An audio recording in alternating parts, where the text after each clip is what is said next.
Welcome back to GoldSeek TV. I'm here with the president and CEO of Kootenay Silver, Jim McDonald. Thank you for joining us today. Yeah, great to be here, Peter. Great time to be talking with you. There's some really big news out of the silver markets. Obviously, the silver price is making fresh 13, 14-year highs, technical breakout. But even more interestingly is Kootenay has come out with a maiden resource on your Columba project. And with that, also big news on the financing. So there's a lot coming out from your side as well. So I'd love to get into these big news items. First, if we could start off with the resource. It's a maiden resource from a project which has been hitting quite nicely on these various veins. 4 million ounces in the first initial resource. Can you please kind of break down how this resource looks like? It seems to be coming from few of the veins. And what kind of potential still exists in the coming future with other drill campaigns? Yeah, so great maiden resource. We're really happy about it. Very strong resource, 54 million ounces, excellent grade at 284 grams, and real nice solid core, high grade cores to this. But we used that in the cutoff, 150 grams, very realistic cutoff for mining, underground mining cutoff in Mexico. All the zones are open-ended. We haven't even found the limits of those resource areas yet. So all kinds of low-hanging fruit. It's very obvious where to drill next. Just keep following what we have because we haven't even found the edges yet.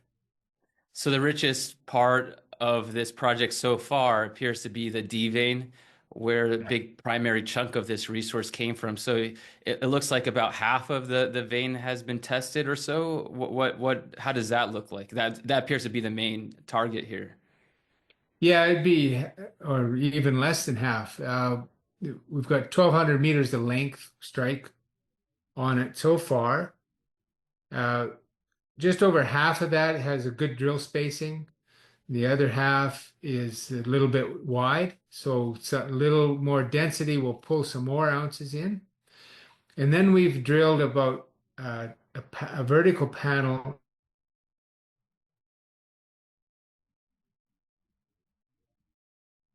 aggressive hole that went another 300 meters deeper and hit the structure, mineralized, but hit a void, hit a cavity down there where the main part of the vein was.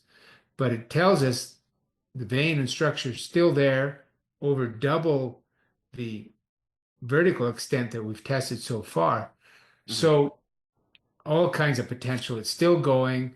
It's going to be very simple program. Go into those veins, especially the D vein, roughly 100-meter spacing. Just start stepping out.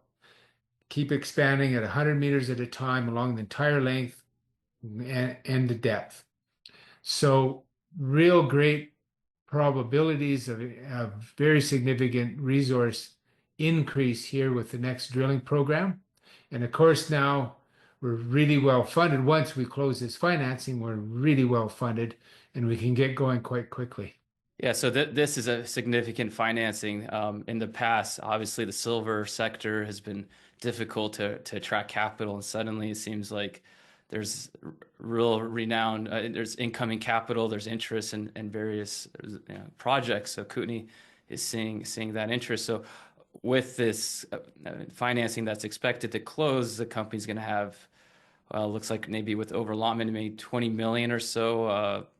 That's a significant amount of cash to work with. So how does the company proceed? And does this mean now that the project, the drilling and advancement of this project is it going to create a lot more aggressive rate? And what are the next steps? What's the next plans here, milestones? Drill. Drill it out. Yeah, And drill. and and drilling again around 50,000 meters. That's Yes. about what's been drilled so far, or? Yeah, we've drilled 53,000 meters to date at 211 holes. Maiden resource, of course, 54 million ounces. And now with this financing, we'll be able to drill another 50,000 meters. So it's a big deal. It's a big financing for us. Now we can concentrate on the job of drilling this thing off. And well, and this 50,000 meters won't even drill off the the property, that's for sure. But it's going to expand what we have, and we're really excited about to see what that is. Will it mostly be concentrating on infilling certain sections, expanding out? Will there be some potential for more like discovery kind of holes as well in there? What's the breakdown expected? Yeah, so the immediate part of the drilling program will be on expanding what we have. And then the next step is some veins we have a few holes in with good hits, but not followed up. So Mhm. that's sort of our second level. Then we've got all kinds of structures with no holes in them at all yet. So that'll be the order of priority. Okay. Grow the resource and with low-hanging fruit just by expanding the zones that haven't been defined yet and are laying wide open for expansion. And then start looking at some of these other structures where we have a few holes in and we know there's silver there, but we haven't drilled enough to define it. And yes, there's going to be, or we can't say with certainty it's exploration, but we fully expect to be encountering structures that we don't see at surface because this thing is almost entirely obscured from surface. It's just the erosional low points where the structures are well exposed. So uh, having some nice surprises and blind structures you don't even see at surface is a good probability. It sounds like, well, looking at the property and the project, even through like Google Maps, you can see that sitting in this nice caldera, volcanic caldera there. So you've mapped out how many veins in this caldera so far. What has been Now kind there's of identified? dozens of veins there. There's probably about 8 or 9 principal ones that you can follow for hundreds of meters or kilometers even. Mhm. And then all kinds of other veins, smaller ancillary veins beside them, and and potential for some pretty strong structures that don't really show themselves. We see some really interesting things in the data suggesting that there's some really strong structures not even drilled that are not very evident at surface. So a lot there's just so much opportunity here and so much It's to hard to drill. pick where to put the drill, where to add value. This is minimal erosion. It sounds like too. There hasn't been a lot of erosion from the system. It's kind of Yeah, it's classic vein system. It's like a textbook example, but of the whole thing. Typically, these mineral deposits have some level of erosion to them, and so you don't have it all. But in this case, we know exactly where we are. We're exposed right at the very top edge of this vein system, and it's we got this basin on the mountain, which is the caldera. So it's like you took an ice cream scoop out of the top of this system, and you just hit the top of Mhm. the veins at the bottom of that scoop, and you can see them. When you go up the hill either side, it disappears. You can follow a structure, you can map something there, but it's got no silver in it. But when you drill down to this bottom of this bowl, that level, you still have the silver there. So it's almost entirely intact. That's again. This is system, or one or two of the veins has actually been mined in the past. I think it was like the F vein, I mean, maybe 100 Yeah. some years ago, Yes. so that it was known to the old timers there working on it. What did they find? What were they pulling out back then? Well, yeah, that where they started was the bottom of that basin and mountain. So that was Mhm. erosional low, and it just happens that's where it's exposed. If it weren't for that, you wouldn't even see anything. And so they went to where it was exposed. They had good silver at surface and started developing. They put a shaft down 200 meters, actually. They put 3 different shafts in, 6 tunnels off, started mining the Mexican Revolution, ended everything. And so that's what got us interested in the project was this old mine and the historic records, which were very scant. But there were these plan levels of each level, these maps of showing the assay values, the silver values along the vein. And we were quite struck by that because it was so consistent and you had a lot of real nice high grade in there. So we negotiated a deal to acquire 100%, which we now have, and then started drilling that old historic area to confirm it, and then since, of course, really expanded on that, and we found that that's not even the best vein. The D vein is much better. It was never worked historically because where it's located is higher in topography, and at surface you don't see much at all. You don't see any ore grade silver at surface. So you look back 100 years ago when they would need to find something at surface and then start digging on it. If you don't see anything, you don't start digging. That's Mhm. that's what happened.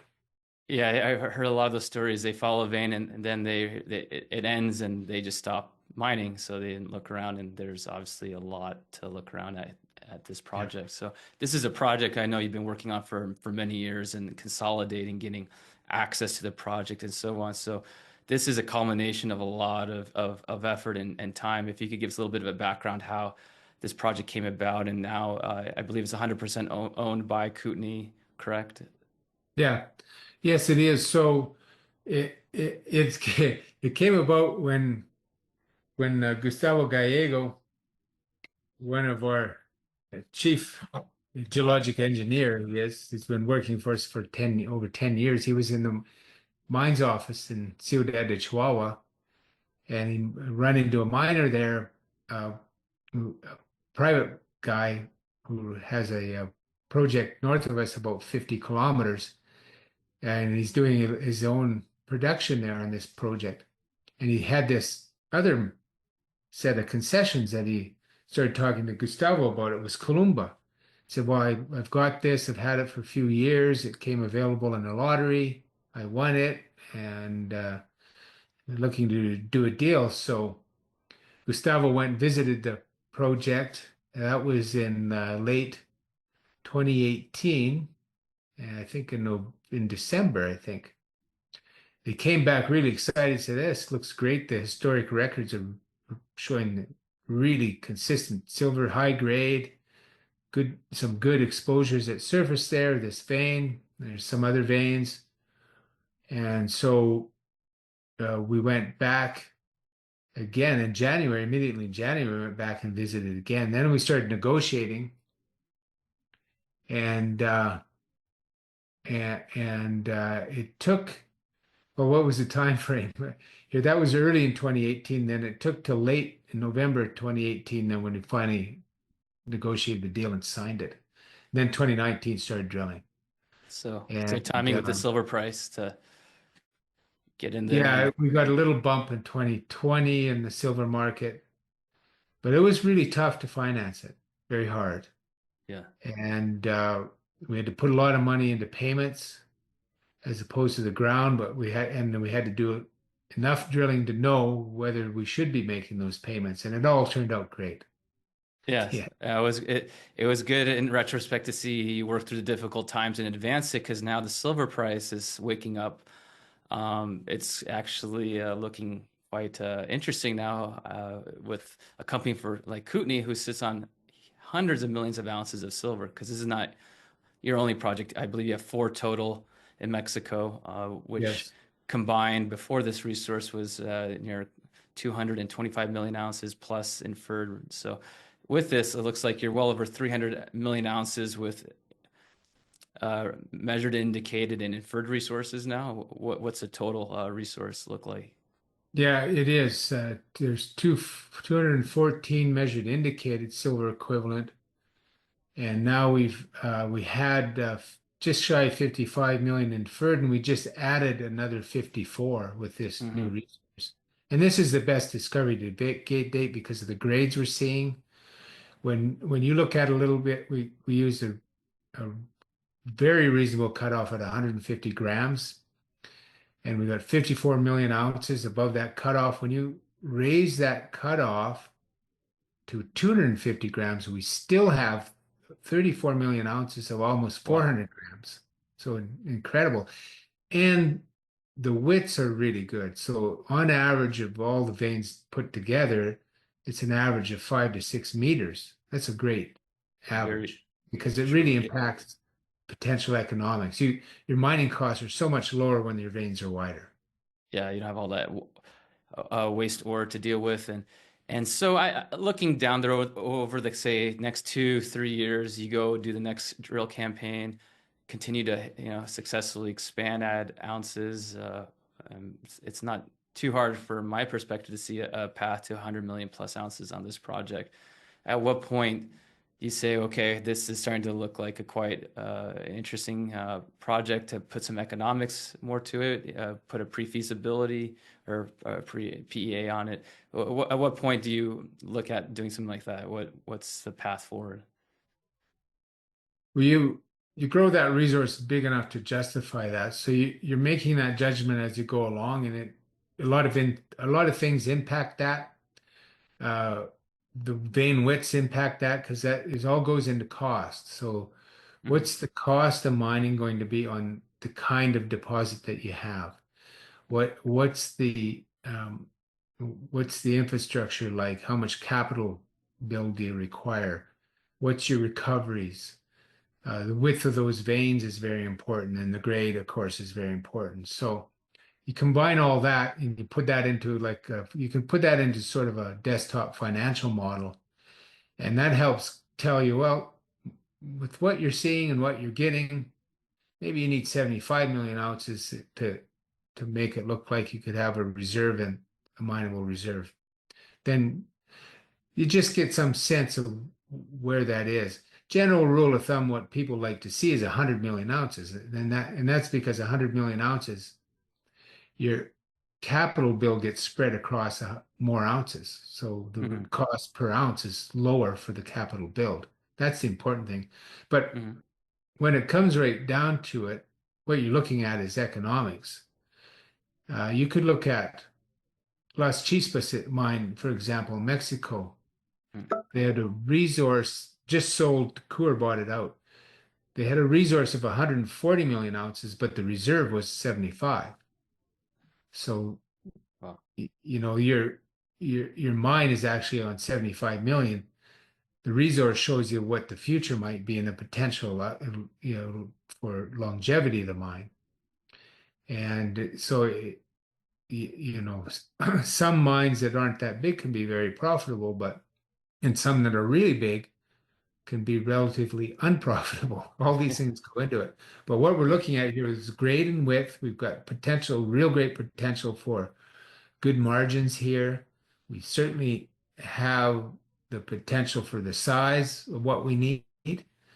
And with this financing in place, we've got enough drilling where we could possibly double what we have uh, already. That And that's uh, that's a reasonable expectation. fantastic. And this campaign, this next phase of the campaign, is that going to be starting up pretty soon after the financing? Can you get back Yeah. and drill right away? Yeah, everything's permitted and in place. In fact, there's even a drill on site. So we can get back pretty fast and mobilize in, I'd say by probably third week of July, Wow. And approximately. you have your drill targets already mapped out. You're ready to get back in there and Yeah. Oh, yeah. Very obvious the targets. It's uh, just go back into those veins where the resources are, because it's all open-ended, either deeper down or laterally or both. oh, lot of directions to go explore. Now, outside this project, you have three other projects. I'm interested, how do the economics and how do things change with the silver price? Silver price, say the silver price sustains this $35 an ounce, it's maybe marching up to 40 to 50. Do you go back and with your other projects, I believe it was 2023, you did some updates on the 43101 on the resource and your cutoff grades, I think I think they were 150. I don't know. They were done around $23 an ounce silver, I remember. So at what point would you say, hey, silver price is looking really healthy, it's sustaining these higher levels. would you update those numbers, and do the cutoff grades start to change with the economics start to change with the silver price, or how does that affect? Well, yeah, they certainly do change. And so the reason we updated our 43-101 reports is they bring them current. They've all been on the three different deposits outside of Columba. It's been updated in the last 12 to 18 months. And we just want to position those properties to move forward as we get further into the silver bull market that we believe we're in. And at mid 30s, two of those resources start to look pretty interesting on paper. And so we've just prepared them to be advanced at the right time.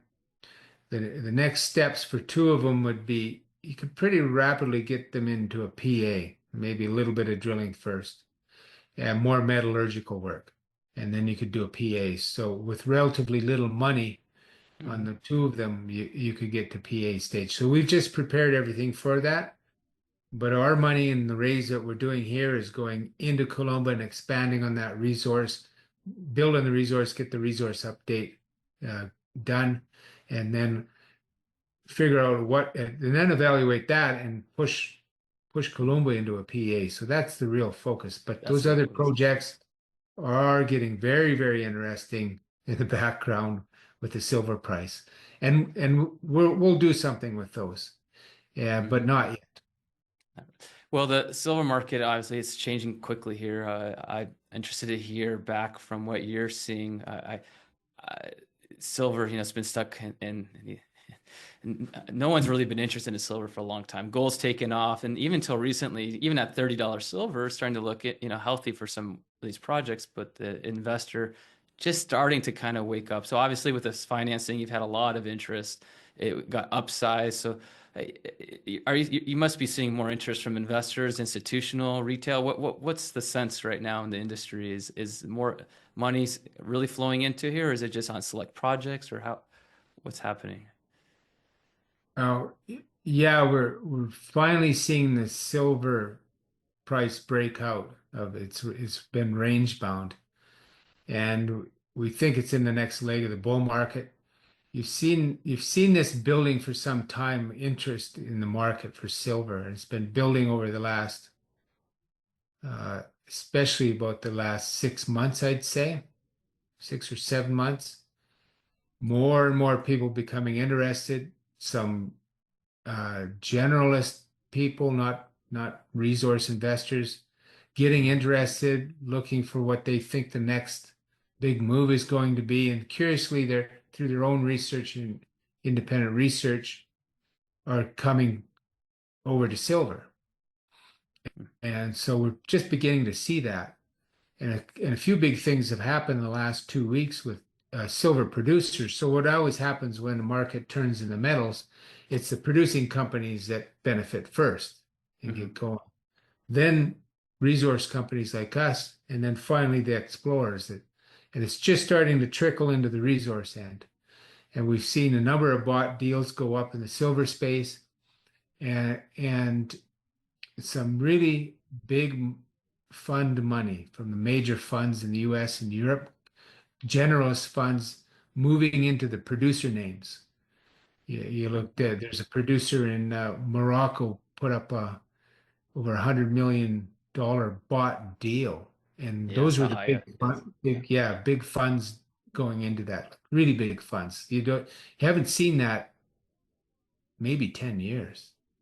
So So finally, it's starting to people are investors. They're seeing the value, the opportunity, and I mean there must be still kind of it must be difficult to there's not many companies out there, producers, let alone exploration companies. So I imagine it puts Kootenay in a pretty unique position right now. yeah, I think we're in a really good position here. Emerging silver market, tremendous leverage of the silver price, and this Columba project is just looking so exciting. The potential here is fantastic. Well, you've always told investors that Kootenay was built for leverage in the silver price, and it's been a difficult market, but now we're starting to see it get repriced. I think from an investor perspective, one of the overhangs was, obviously the need to finance. So now that this clears out of the way, I imagine the company is financially set for some time so that any, need to go to finance in the market is gone for now. Looks like there might be a good opportunity now to get repriced in the markets if the silver producers are getting interest and you're starting to see money flow into the juniors. It seems like finally there might the valuations I've looked at per ounce, how Kootenay's valued and some of these other silver stocks is just ridiculous. So it looks like a really good window, especially for Kootenay. I think so. You're a little more advanced than some other companies because you've been working through difficult times. And now again, I think having this financing close and get behind us, that will help the market, hopefully to reprice the the projects of the company itself. It seems pretty undervalued, especially some other peers. And how do you look at your valuations compared to the others in this sector? And Yeah, so we need some catching up to do for sure. We're undervalued compared to some of the peers by when you look at a silver equivalent ounce per basis by about a factor of three or no, a factor of 4 or 5. Looking at pure silver, if you just look at the silver, ignore the silver equivalent metals, mhm. then we're still undervalued by about 1/3. Yeah, it's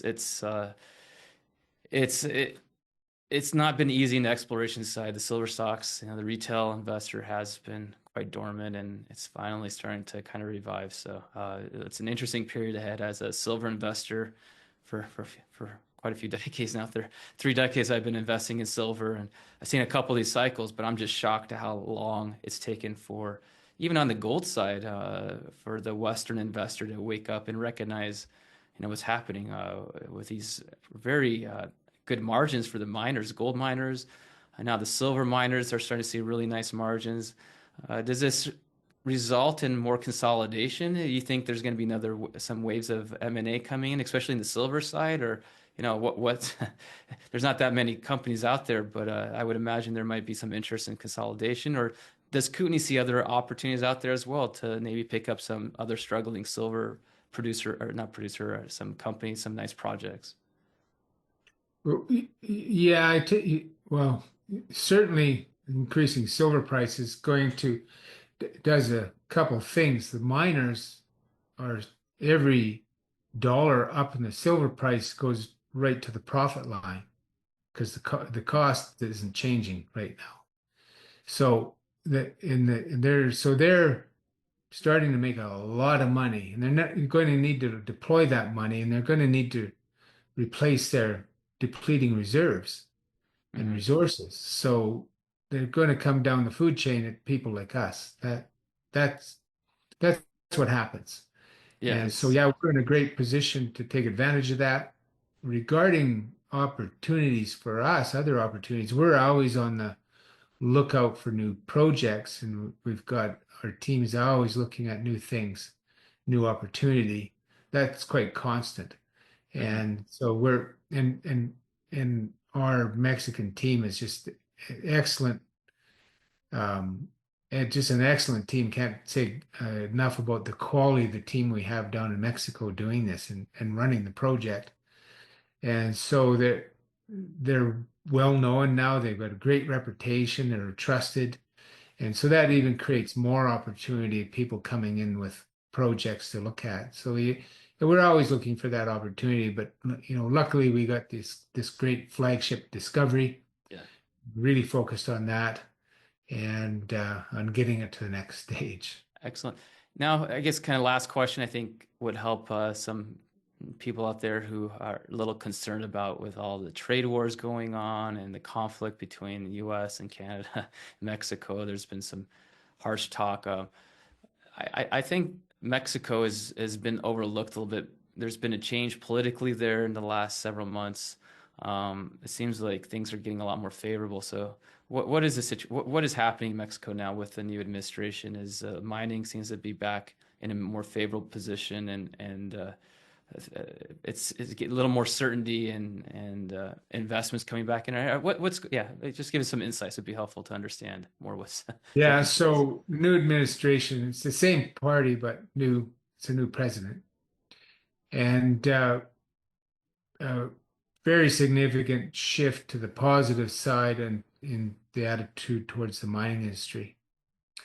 And just yesterday, the government signed an agreement with several of the mining associations, some of the states and private companies and mining companies on an initiative of promoting mining education, training, local, especially at the local level where the mines are, Mhm. in training people to work in the mines and get into the industry and develop this sort of sustainability in the local economies.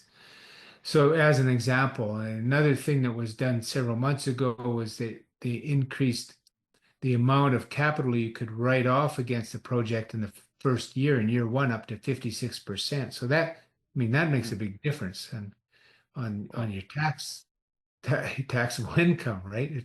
And your return. So tangible things happening, very a positive shift Mhm. in Mexico. That's great. I've seen some other positive news come out from other companies, and it seems like the Mexican gold and silver guys have been a little bit people have had a fear about it for some years because of the prior administration. So maybe now it's a revaluation time and recognize, it has been an excellent place to be for a long time to mine, to explore, so much opportunity, and obviously very highly skilled labor force to go in and be able to mine these deposits, a lot of resources there. So it's an excellent place to be. It just seems like this last administration made it more difficult, and it's great to see now that shifting and being recognizing how important it is to their economy and their growth and their future. Having traveled around Mexico to a lot of different sites, you really see how the impact, the positive impacts it does have on a lot of remote communities, bringing in jobs, bringing in growing the economy sometimes from nothing in these areas that have no opportunities. So Yeah, it really makes these areas bloom. And my own association with in Mexico goes back to the year 2000. We bought the Mulatos deposit and with a little shell company called National Gold, and that eventually became Alamos Gold. yeah, yeah. And we built that mine, and the benefits brought to that region is incredible. When we first went in there to buy the project, doing due diligence, there was problem with quality of water because the water system wasn't properly designed, was being contaminated by livestock, and people would get sick in the spring, and no medical facilities there at all. It was a very remote spot at the time. Now Hmm. it's extremely well developed. There's been schools built. There's been by now probably hundreds of students put through and scholarships into secondary, post-secondary education, new schools built, medical facilities built. I remember when I was still a director of that company, the mine site had its own doctor, and we even delivered babies right there on the mine site, the local people. So Oh, yeah, yeah. it is the the benefit is direct benefits just tremendous when you go in, and it's incredible to see the transformation. And I haven't been a director of that company for well over 10 years, but I do know they've had children go through the schools that they built, go to post-secondary education, and now come back and work at the mine. Wow. That's Nice. incredible. Yeah. It really impacts the next generations and gives them opportunities to develop and grow. And excuse me. So I think that's a side of mining that doesn't get a lot of it recognition, and it's important to talk Yeah. about that too.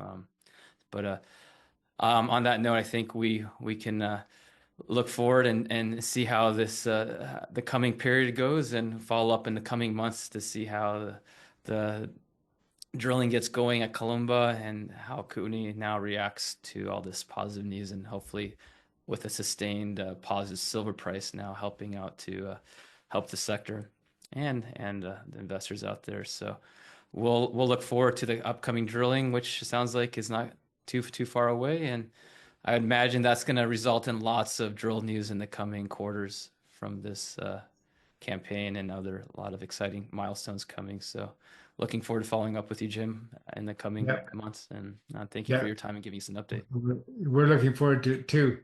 And thanks a lot, Peter. Appreciate it. Likewise. Thank you.